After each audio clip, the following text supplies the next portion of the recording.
Ако не се свири Штраус, тогаш не е нова година. Незаменлива слика во сите домови на 1 јануари, следењето на новогодишниот концерт на Виенската филхармонија, која веќе долги години наназад не расонува по најдолгата и најлудата ноќ во годината. На 72-иот концерт, репертоарот повторно сочинет од дела на кралот на валцерот Јохан Штраус синот, како и од останатите композитори од неговото семејство. Се свиреа и најубавите валцери, полки, мазурки и маршеви од најдобрите композитори на класична музика во Австрија. 30 години стариот Виенски Хофбург оркестар беше сочинет од 40 професионални солисти на државната Виенска опера, годинава по втор пат водени од 65 годишниот латвиски диригент Марис Јансонс. Die Wiener Philharmoniker und ich wünschen Ihnen Малкумина всушност знаа дека делата на кралот на валцерите, Јохан Штраус синот, не биле од секогаш дел од традиционалниот новогодишен концерт.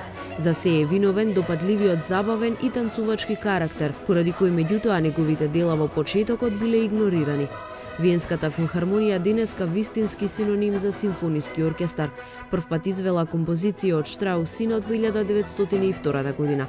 Ако сакате да бидете дел од следниот виенски концерт, треба да планирате уште од сега и да одвоите од 30 до 940 евра.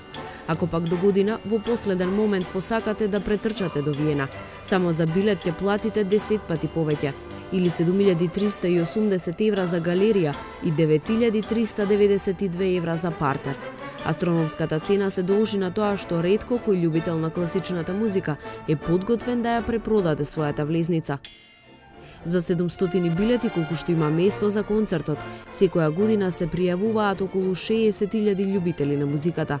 Кој ќе потоне во виенските валцери, полки, маршови и мазурки, се избира со лотарија. Извлекувањето за следната година почнува веќе од утре и ќе трае до 23 месецов. 24 вести ви пренесува мал дел од настанот чиј ТВ пренос се следи во повеќе од 72 земји од светот и од речиси милијарда гледачи.